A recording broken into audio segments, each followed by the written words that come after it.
Well, shortly before his death, Howard Zinn spoke about his views on the role of society, the world, and the United States. Here are his own words, starting with his own legacy.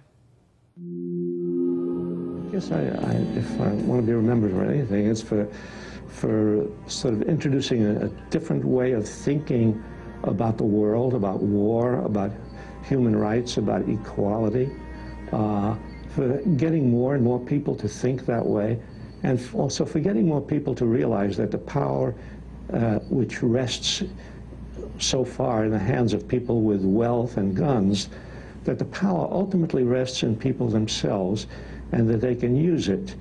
And at certain points in history, they have used it. Black people in the South used it, people in the women's movement used it, people in the anti-war movement used it, people in other countries who have overthrown tyrannies have used it.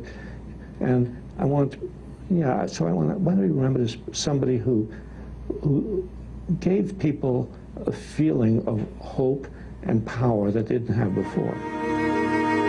And I believe that we need a society where the motive for the economic system is not corporate profit, but the motive is the welfare of people, health care and jobs and child care and so on, where that is dominant, where there's a greater equalization of wealth, and a society which is peaceful, which devotes its resources to helping people in the country and elsewhere, and I believe in a world where war is no longer the recourse for the settling of grievances and problems. I believe in the wiping out of national boundaries, and I don't believe in visas and passports and immigration quotas.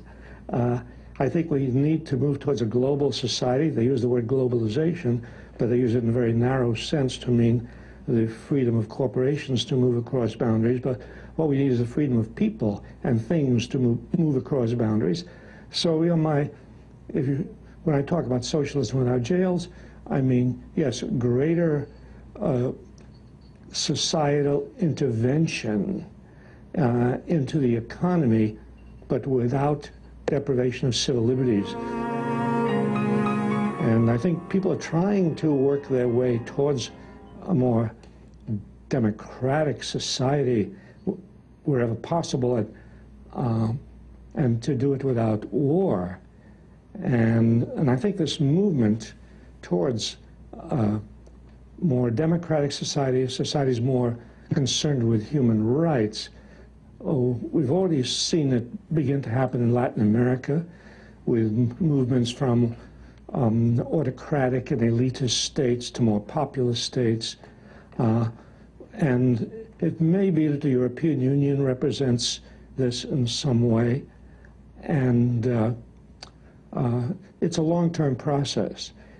But I think, you know, what is going on is an attempt to create a world which is different than the world of the past 100 years, which was a world of incessant war and domination of the world by superpowers. First 2 superpowers and now 1 superpower.